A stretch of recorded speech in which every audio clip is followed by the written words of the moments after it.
High viewers, వెనకాల attach చేస్తాం కదా. ఈరోజు ఆంధ్రజ్యోతి బ్యానర్ ఐటమ్ అది. ఆంధ్రప్రదేశ్లో 2015-16లో యాజ్ పర్ నీతి ఆయోగ్ సామాజిక సర్వే ప్రకారం తీసుకుంటే పేదరిక శాతం 11.2 ఉంది. ఈరోజు మామూలు లెక్కల మొత్తం తీస్తే అదే నీతి ఆయోగ్ చెప్పిన దాని ప్రకారం ఓవరాల్గా ఆంధ్రప్రదేశ్లో పేదరికం 4.4, 4.5కు ఉంది. అంటే పేదరికం బాగా తగ్గింది. కానీ తెల్ల రేషన్ కార్డులు పేదవాళ్ళ దగ్గర ఉంటాయి అనేది ప్రామాణికం అనుకుంటే పెరిగినాయి అవి. ఏపీలో ఉంది 1,75,00,000 కుటుంబాలు, రేషన్ కార్డులు 1,45,00,000 ఉన్నాయి. మళ్ళీ కొత్తగా 10 లక్షల రేషన్ కార్డులు ఇవ్వబోతున్నారు. ఏంది మరి ఇది?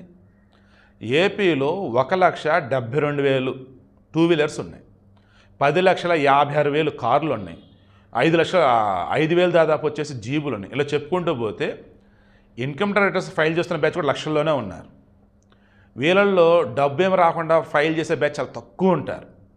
సో ఓవరాల్ నేను చెప్పేది ఏంటంటే ఈరోజు ఆంధ్రప్రదేశ్ సిచ్యువేషన్ కానీ తెలంగాణ సిచ్యువేషన్ ఎలా ఉంది అంటే ప్రభుత్వం నుంచి పథకాలు మొత్తం కావాలి. మళ్ళా తలసరి ఆదాయ ప్రకారం తీసుకున్న 2,60,000 పైచిలుకు ఉంది ప్రతి మనిషికి అన్నట్టు. ఎస్, నేను ఇప్పటికీ ఒప్పుకుంటా. ఊళ్ళల్లో ఈ మత మార్పిడి గురినటువంటి చాలామంది పేదవాళ్ళు ఇంకా పేదరికంలోనే ఉన్నారు. అదేమంటే మతం మారాము మేము గొప్పలు అవుతుంటారు. ఏం గొప్పలేరంటే వాళ్ళు గొప్పలు అవేదిలే. వాళ్ళు సంపాదించే కూలీ నెల చేసే దానిలో కూడా డబ్బులు మింగేస్తున్నారు వాళ్ళు పాస్టర్లు. అదేంటే దశమ భాగం మంచి జరిగింది మీకని. సో పేదలను ఇంకా పేదలను చేస్తున్నట్టు ఈ ఆంధ్రప్రదేశ్లో వేరే మతాల్లో ఉన్నటువంటి వాళ్ళు మాత్రం ఏదో ఒక విధంగా ఎదుగుతున్నారు, ధనవంతులు అవుతున్నారు. అయితే వాళ్ళు మాత్రం ప్రభుత్వం నుంచి వచ్చే పథకాలు మాత్రం దూరం చేసుకోవట్లా. మాకు కూడా కావాలి. ఎందుకు?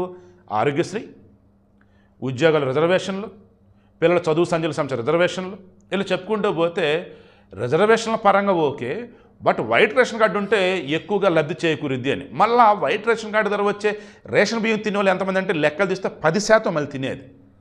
మిగతా 90% రేషన్ కార్డు ఉన్నాళ్ళు 90% తినట్లేదు. అవి అమ్మేసుకుంటున్నారు. తెలంగాణలో కూడా సన్న బియ్యం ఇస్తాను అన్నప్పుడు క్రాస్ చెక్ చేశా.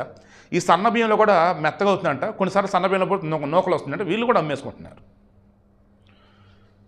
మరలా చెబుతున్నా, మీ దుంపలు దేగా వైట్ రేషన్ కార్డు ఉంటే ఉందలే కానీ దానివల్ల విద్య, ఉద్యోగం, ఉపాధి రిమైన్ కూడా హెల్ప్ అయితే అయిందిలే కానీ మరీ దారుణంగా ప్రతిదానికి చెయ్యదే చాచకండి. ప్రతిదానికి చెయ్యి చాచకండి. గొప్పగా, సంతోషంగా, దర్జాగా, బిందాస్గా బతకండి. చెయ్యి ఇచ్చేలాగా మీది ఉండాలి కానీ చెయ్యి చాచేలాగా మాత్రం మీరు ఉండకండి.